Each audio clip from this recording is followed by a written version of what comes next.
اس عالم کو فالو کرو جس عالم کو آپ جانتے ہو. غیر معروف عالم کو فالو کرو گے گمراہی کی طرف جاؤ گے. یہ فتنوں کا دور ہے، یہ یہودیت کا دور ہے، یہ فرعونیت کا دور ہے.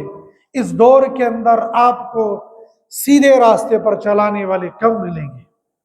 اور یہ جو سوشل میڈیا آ گیا ہے، ہم کیا سمجھتے ہیں یہ سوشل میڈیا ہمارے اور آپ کے فائدے کے لیے ہے؟ یہ ہماری اور آپ کی بربادی کے لیے ہے.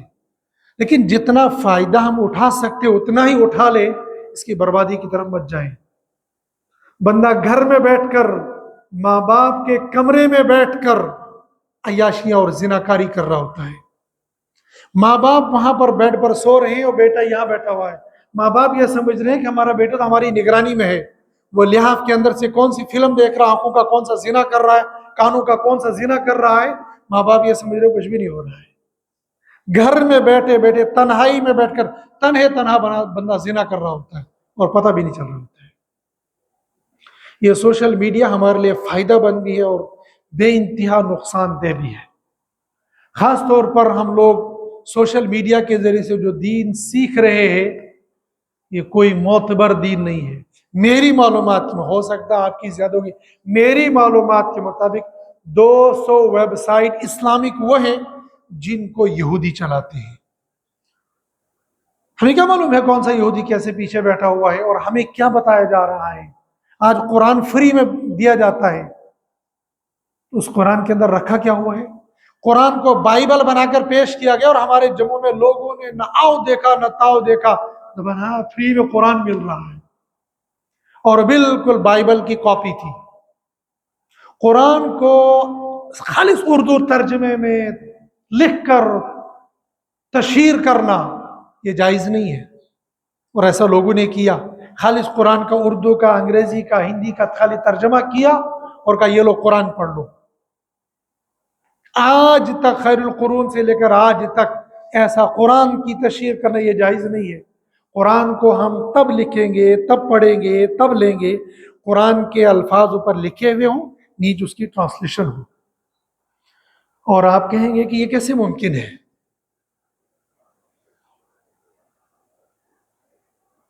ایک فرقہ ہے قادیانی، چونکہ یہاں جموں کے اندر ہے وہ. ان میں 2 جماعتیں ہیں، ایک ہے قادیانی احمدی اپنے آپ کو کہتی ہے، دوسرا ہے لاہوری. وہ جو لاہوری ہے وہ قادیانی کو کہتے ہیں تم کافر ہو، اور ہیں دونوں کافر.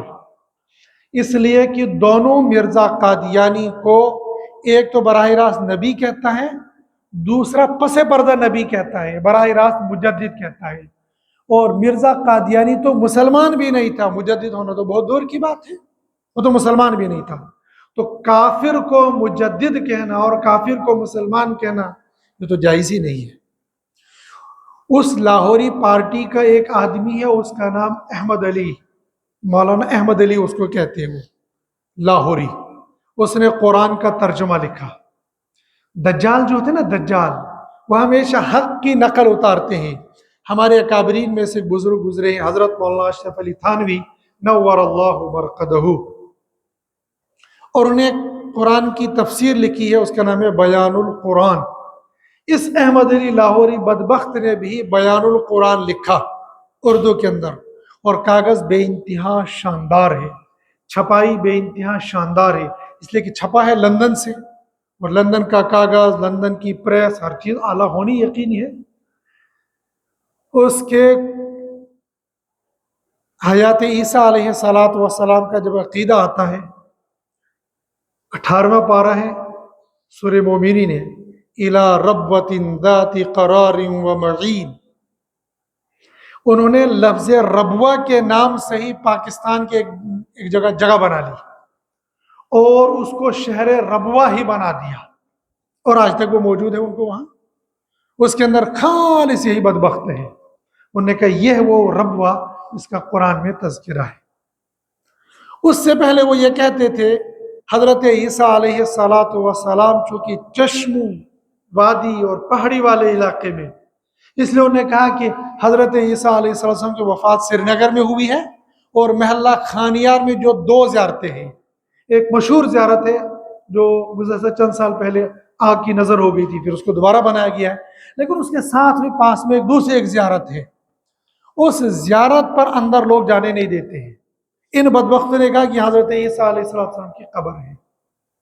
اہل ایمان نے الحمدللہ اس کا دفاع کر دیا، بتا دیا ہے، لیکن ان بدبختوں نے بتا دیا کہ ان کی قبر یہاں پر ہے، اور وہ سارے دلائل وہ اکٹھا کر کے قرآن کے اندر داخل کر دیتے ہیں۔ ایک کتاب اسی بدبخت نے لکھ لیا، الاحادیث العمل، مجھے قادیانی نے وہ گفٹ دی تھی، میرے پاس ابھی موجود ہے، اور حدیثیں اس نے وہ لائی ہیں جو منسوخ ہو چکی ہیں، لیکن بخاری، مسلم، ابو داؤد ان کا حوالہ ہے۔ جب ہمارا نوجوان اس کتاب کو دیکھے گا وہ کہے گا اس میں کیا حرج ہے، بخاری کا حوالہ ہے، مسلم کا حوالہ ہے، کتاب بخاری مسلم کے حوالے سے، لیکچر دینے والا بخاری مسلم کا حوالہ دے گا، اس لیے بہک جائے گا۔ اس لیے تحقیق ضروری ہوتی ہے کہ میں جو کتاب پڑھ رہا ہوں کون سی کتاب ہے، کس نے لکھی ہے۔ اس کے لیے ضروری ہے ہم ایسے عالم کا انتخاب کریں جس عالم کا نسب نامہ ہم جانتے ہوں۔ نسب نامہ کا مطلب یہ ہے ہم جانتے ہو کہ یہ امام صاحب کہاں سے ہے، ان کا خاندان پیچھے سے کہاں سے ہے، کہاں سے رہنے والے ہیں، کہاں سے یہ پڑھے ہیں، اور کہاں سے انہوں نے علم سیکھا ہے، اس کے بعد ہمارے درمیان میں۔ اب آپ یہ کہیں گے جی ہمارے مولوی صاحب میں، ہمارے امام صاحب میں، ہمارے قاری صاحب میں، ہمارے مفتیٰ میں اس میں یہ غلطی، اس میں یہ غلطی، اس میں یہ غلطی، اس میں غلطی، ہاں ہو سکتی ہے، اس لیے کہ انسان ہے، فرشتہ نہیں ہے۔ آپ کو امام ملے گا، امام حضرت جبریل نہیں ملے گا۔ اگر آپ کو ایسا امام چاہیے جس میں غلطی کوئی نہیں، پھر حضرت جبریل کو لانا پڑے گا، وہ نماز پڑھائے گا۔ غلطی کوتاہی ہو جانا تو انسان کی فطرت میں ہے، یہ تو انسان کے اندر اللہ نے رکھا ہے۔ معصوم عن الخطا تو صرف انبیاء ہے، یہ ہمارا عقیدہ ہے۔ بھول چوک اللہ پاک نے صحابہ اکرام کے ذریعے سے کروائی ہے تاکہ امت کو رہبری ملے، اور نماز کے اندر بھول چوک اللہ کے نبی سے کروائی تاکہ بتا دیا جائے گا کہ اس مصلی پر کھڑا ہونے والا یہ کوئی فرشتہ نہیں ہوگا، یہ انسان ہوگا۔ حضرت نبی کریم صلی اللہ علیہ وسلم نے سجدہ سہو کیا، حضرت نبی کریم صلی اللہ علیہ وسلم فرمایا بلال ہم سو رہے ہیں لہذا تم کھڑے رہو یہاں پر، اور جب سورج نکلے گا اذان دے دینا تو ہم کھڑے ہو جائیں گے۔ حضرت بلال رضی اللہ عنہ ایسے بیٹھے، منہ رکھا ادھر کی طرف جہاں سے سورج نکل رہا ہے، لیکن اللہ کو سلانا مقصود تھا، سو گئے۔ آنکھ تب کھلی جب سورج نکل چکا تھا۔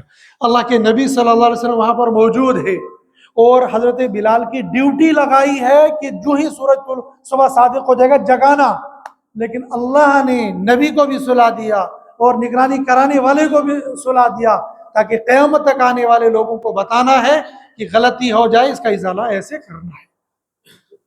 اس لیے آپ یہ کہیں گے کوئی عالم ہمیں ایسے مل جائے گا جو دودھ کا دھلا ہوا ہوگا، یہ بھی گمراہی ہے۔ دودھ کا دھلا ہوا کوئی نہیں آپ کو ملے گا۔ بھول چوک ہونا ہر بندے سے لازمی ہے، جس سے بھول چوک ہو نہیں ہو وہ تو فرشتہ ہے، ایسا ہو ہی نہیں سکتا ہے۔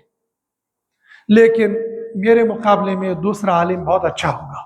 وَفَوْقَ كُلِّ ذِي عِلْمٍ عَلِيمٍ، ہر جاننے والے کے اوپر ایک اچھا جاننے والا ہوگا۔ میں جس کو اپنا مقتدا سمجھ رہا ہوں وہ انشاءاللہ مجھ سے اچھا ہوگا۔ اور ایک بات اور، علماء کی بات آگئی ضمن عرض کر دوں، علماء کا مقام بہت اونچا ہوتا ہے۔ علماء سے مثال میں بہت بڑے مفتی اور قاضی کی مثال نہیں دوں گا، میں آپ کو امام کی مثال دوں گا۔ مثال کے طور پر آپ کے امام صاحب نے ابھی مغرب کی نماز یہاں پڑھائی، میرے اندازے کے مطابق اس میں 25 بندے آتے ہوں گے ایک صف میں، 20 بندے لگا لو۔ 20 بندوں میں سے ہمارے یہ بھائی کیا نام ان کا، ہاں فیاض، ان فیاض بھائی کی یہ بعد میں